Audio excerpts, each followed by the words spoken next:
heard a statistic on the radio not too long ago. They're talking about the number of young men who are incarcerated who have no fathers, or let's say no father in the picture. And of course, these things concern me, because to me it's a picture of society in which we live.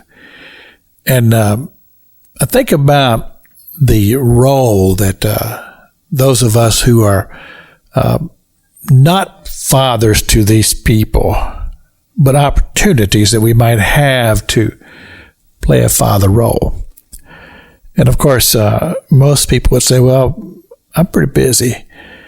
Life is full of responsibilities, and so I really wouldn't have time to invest in someone else. But I think about those who have, and what comes to my mind is the book of Timothy. In 2 Timothy, the Apostle Paul talks about this young man, and I find it to be interesting when he talks about the faith that young Timothy has, and he relates it to his mother and his grandmother. And my question is simply this: is that where's the father? Is there a father that's not of faith, or is he just non-existent? Where is the father in this situation that the Apostle Paul would say, well, I credit the success of this young man being a young man of faith to his mother and his grandmother. But I also believe that the Apostle Paul played a role in his life. And it's interesting when you look at both of the books of 1 Timothy and 2 Timothy. In 1 Timothy, he says this. He says, my own son in the faith, referring to Timothy.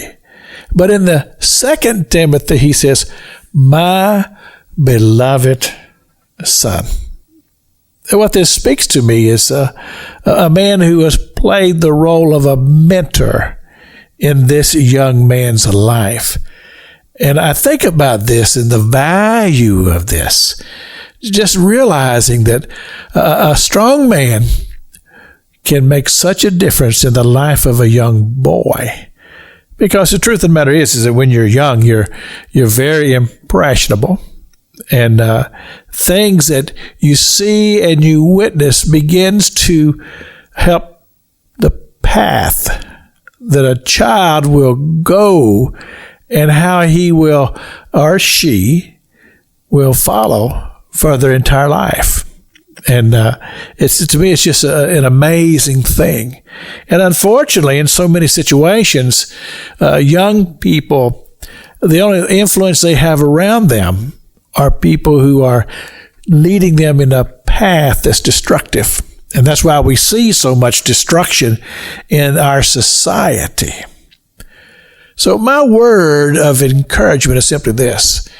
If you are a person, you're a man of faith, and I'm speaking specifically to men.